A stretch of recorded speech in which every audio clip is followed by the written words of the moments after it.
வணக்கம். சிவபெருமானை பற்றி செல்வன் ஐயா கேள்வி கேட்டிருந்தார். முக்காலத்திலும் வாழக்கூடிய ஒரு மனிதர், எல்லா இடங்களிலும் வியாபித்து இருக்கக்கூடியவர். இந்த நிலை எப்படி ஏற்றது? அப்போது இது ஒரு சாதாரண கேள்வி இல்லை, ஆன்மீகத்தின் உச்சகட்ட கேள்வின்னு சொல்லலாம். இதுக்கு புரிதல் என்பது ஏற்படுவதும் ஒரு சாதாரண விஷயம் இல்லை. இந்த கேள்விக்கான பதில் ஒரு தொடக்கமாகவே அமையணும்னு நான் எதிர்பார்க்குறேன். ஓகே, அந்த கேள்வி கேட்டதுக்கு செல்வன் ஐயாவுக்கு நன்றி சொல்கிறேன். நன்றி. அப்போ இதுக்கு சிம்பிளாக ஒரே வேர்டில் ஆன்சர் சொல்லிடலாம். ஆனால் அது அப்படி சொன்னால் அந்தளவுக்கு ஒரு புரிதல் எல்லாருக்குமே கிடைக்கும்னா கிடைக்காது இல்லையா? அதனால் இதை கொஞ்சம் எலபரேட்டாக சொல்லலான்னு ட்ரை பண்ணுறேன். ரொம்ப எலபரேட்டாகவும் போக மாட்டேன். ஓகேங்களா? சரி. அப்போது ஸ்டூடெண்ட்டு ஒரு கேள்வி கேட்குறாரு, தியானன்றது என்ன? குரு சொல்கிறாரு, தன்னை அறிதல். தன்னை அறிதல்னு என்ன? தன்னை அறிதல்னா நான் யார் என்பதை அறிந்து கொள்ளுறப்பா அப்படின்னு குரு சொல்கிறாரு. நீங்கள் யார் அப்படின்னு ஸ்டூடெண்ட் கேட்குறாரு. நான் ஒரு மனிதன். இது தெரிஞ்சுக்கிட்டு இன்னதுக்கு தியானம் பண்ணுறீங்க? அதான் தெரியும் இல்லையா? சரிப்பா, இது மட்டும் பதில் இல்லை, இதில் நிறைய பதில் வரும் தன்னை அறிதலில். அப்போ ஒரு முதல் கட்டமாக இந்த பதிலப்பா. சரி, அடுத்த பதில் தான் என்ன?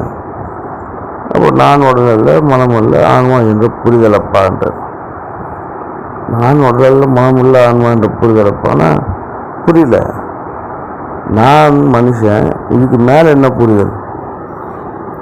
அப்போ நீங்கள் சொல்கிற மாதிரி நான் மனிதன் மட்டுமல்ல. அதாவது எப்படி சொல்லணும்னா, உன்னை யார் ஆப்ரேட் பண்ணுறது அப்படின்னு குரு கேட்குறாரு. அப்போது ஸ்டூடெண்ட்ஸ் சொல்கிறாரு, என்ன நான் தான் ஆப்ரேட் பண்ணுறேன், என் கை கால்களை நான் தான் வசிக்கிறேன், மூச்சை நான் விட்டுறேன், எல்லாமே நான் தான் பண்ணுறேன். அப்படியா?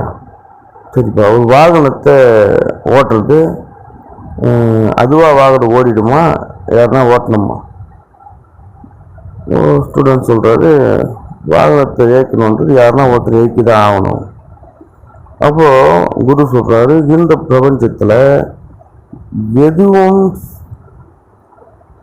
அதாவது எந்த ஒரு பொருளும் தன்னிச்சையாக நடக்காது. அதை இயக்கணும்னாலே யாருன்னா ஒருத்தர் இயக்கி தான் ஆகணும். எக்ஸாம்பிள், ஒரு வாகனமோ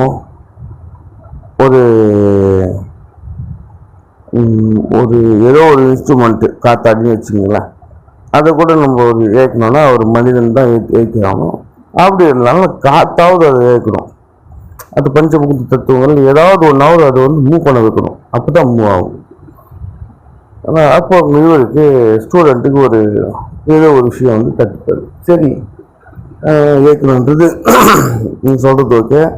அப்போ யார் அது இயக்கிறது? நம்ம உடம்பு யார் இயக்கிறது, மூவ் பண்ண வைக்கிறது? ஆன்மாப்பா அப்படின்றாரு. ஆன்மானா எப்படி நான் ஆன்மான்றதை புரிஞ்சுக்கிறது? நான் எப்படி நம்புறது? இந்த கண்ணுக்கு புலப்படும் விஷயங்களை தான் நான் நம்பி அதைத்தான் நான் நம்புவேன். அதைத்தான் நான் விஞ்ஞானமும் உறுதிப்படுத்துது. ஆன்மான்றது யாரும் அது சொல்லலையே, அதை நான் எப்படி நம்புறது அப்படின்னு கேட்குறது. அப்போ காண முடியாத விஷயங்களை நீங்கள் நம்ப மாட்டீங்களா அப்படின்னா அப்படியெல்லாம் இல்லை. பஞ்சபூத தத்துவங்களில் ஸ்டூடெண்ட் சொல்கிறாரு, பஞ்சபூத தத்துவங்களில் காற்று, நீர், நெருப்பு, ஆகாயம், எலக்ட்ரிசிட்டி, இதெல்லாம் கூட கண்ணுக்கு புலப்படாத விஷயங்கள். ஆனால் இதெல்லாம் உணர முடியும். அதே போல் தான் எந்த விஷயமும் நான் உணர்ந்தால் அதை நான் நம்புகிறேன். இது உணரக்கூட முடியாது, இதை எப்படி நான் நம்புறது அப்படின்றது.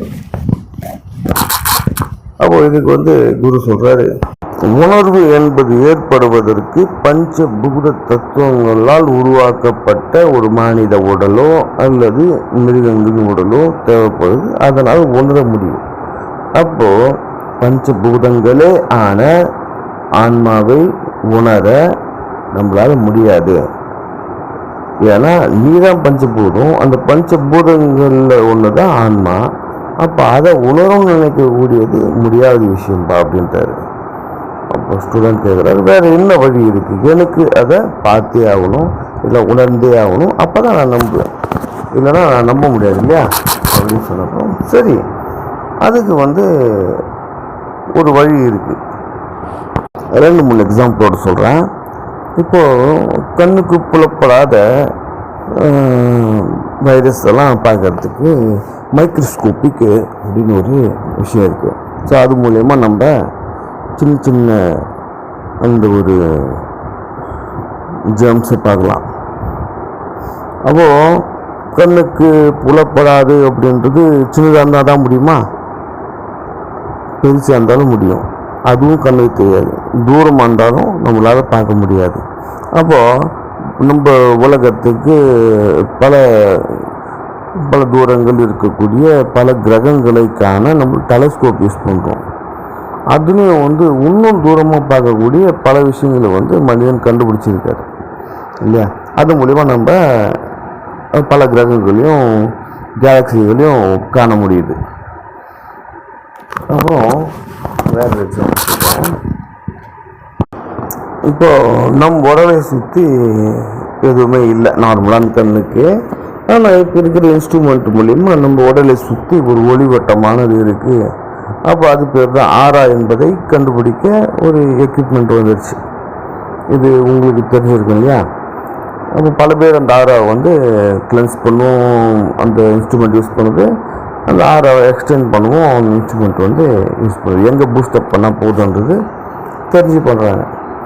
அப்போது இந்த நிலைப்பாடு இந்த ஒரு காலகட்டத்தில் இந்த ஒரு சயின்டிஃபிக் ரிசர்ச் முன்னேற்றத்துக்கு அதனால் கண்டுபிடிக்க முடிந்த இந்த விஷயங்கள் மட்டும்தான். ஆன்மாவை கண்டுபிடிக்கும் கருவி என்பது ஒன்றும் உற்பத்தி செய்யப்படலை. ஆனால் இதுக்கு முன்னாடியே இந்த ஜெர்ம்ஸ் கண்டுபிடிக்கிறதும், பல கிலோமீட்டர் தூரத்தில் இருக்கக்கூடிய பல கிரகங்களை கண்டுபிடிக்கிறதும், ஆறாவை கண்டுபிடிக்கிறதும், ஆன்மாவை கண்டுபிடிக்கிறதும், இது எல்லாமே உடல்லே இருக்கக்கூடிய நம்மளுடைய 3வது கண்ணானது இருக்குது. அது மூலிமா நம்ம எல்லாத்தையும் கண்டுபிடிக்கலாம் அப்படின்னு சித்தர்கள் சொல்லியிருக்காங்க. அதன் அடிப்படையில் பல பயிற்சி முறைகளும் தியான முறைகளும் இருக்கு இல்லையா? ஸோ அதன்படி பல பயிற்சி முறைகள் மூலமாக பஞ்சபூதங்களை கட்டுப்படுத்திட்டா நம்மளால் ஞானக்கண்ணானது இருக்கு என்பதை கண்டுபிடிக்கலாம். ஞானக்கண் என்பது எனக்கு என்னை பற்றி தெரிஞ்சவங்களுக்கு ஓரளவுக்கு ஐடியா இருக்கும். என்னன்னா என்னால் பல விஷயங்களை ப்ரெடிக்ட் பண்ண முடியும், பார்க்க முடியும் இல்லைங்களா? செல்வேந்திர இயக்கம் அப்படி தான், அவரும் ப்ரெடிக்ட் பண்ணுறாரு, பார்க்குறாரு. அப்போ கங்காதயம் அப்படி தான். இப்போது விஷுவலாக எங்கேயோ இருக்கக்கூடிய விஷயங்களை நம்மளால் பார்க்க முடியுது. இது தேர்ட் ஐ. அப்போது இந்த தேர்ட் ஐ என்பது ஒருத்தருக்கு ஆக்டிவேட் ஆயிடுச்சுன்னா மற்றவங்களுடைய ஆன்மாவையும் பார்க்கலாம். ஆன்மா என்பது ஒளிவட்டமானது. இப்போது காணக்கூடிய நபரின் அதே உருவத்தில் தான் இருக்கும். ஆனால் அதே உருவத்தில் தான் இருக்குமா அப்படின்னு கேட்டால் அப்படி இருக்காது. அது ஒரு பிறவிக்கும் வேறு வேறு உருவங்களை எடுத்துக்கொண்டே இருக்கும். இதுவும் சித்தர்கள் எழுதி வச்சது, நான் உணர்ந்தது. சரி, இதை தவிர முக்காலத்திலும் வாழக்கூடிய இறை எப்படி இருக்கும் அப்படின்னா, நான் ஒரு பெண் ஒரு சிவபக்தை. எனக்கு சரி ஒருவற்ற ஆன்மாவை பார்க்க சொல்லும். எனக்கு ஒரு ஆசை, ஒருவற்றை பார்க்க சொல்லும். சப்போஸ் அவங்க ஆன்மீகவாதி இருந்தால் அவங்க ஆன்மாவை பார்ப்பேன். ஸோ அது பேர் அந்த ஒரு பெண்ணை நான் அவங்களுடைய ஆன்மாவை எப்படி இருக்குன்னு பார்த்தேன். உலகத்தில் இருக்கும் எல்லா விஷயங்களையும் வியாபிச்சிருக்கும்னு ஆசைப்படுது. அப்போ அந்த இறை துகளை கண்டேன். இறை துகள் என்பது ஒரு ஸ்டார், கோல்டன் ஸ்டார் மாதிரி எல்லா இடத்துலையும் வியாபிச்சிருக்கும். ஸோ அந்த ஒரு கோல்டன் ஸ்டார் எல்லா இடத்துலையும் வியாபிச்சிருக்கு. இது ஜஸ்ட் ட்ராவல் பண்ணி ஜஸ்ட் என்ஜாய் பண்ணி ட்ராவல் பண்ணி ஒரு கட்டத்தில் அதுவே இறை துகளாக மாறிடுது. அப்போ அதாவது இப்போ சிவபெருமான் என்பதும் அப்படித்தான், பஞ்சபூதங்களை கட்டுப்படுத்தி எல்லா எண்ண ஓட்டங்களையும் கட்டுப்படுத்தி தான் உடலில் மனமுள்ள ஆன்மா என்ற புரிதலில் வாழ்க்கையை வாழ்ந்து வந்தால் ஒரு கட்டத்தில் அவங்க வந்து இறையாகவே மாறிடுவாங்க. இது ஒரு பெரிய கான்செப்ட். ஆனால் எனக்கு தெரிஞ்சு பெருசு அப்படின்னு எந்த விஷயமும் இல்லை. ஒரு பயிற்சி முறைகளை ஒரு சில காலங்கள் போக போக எல்லாமே சிம்பிள் அப்படி தான் இருக்கும். ஓகேங்களா?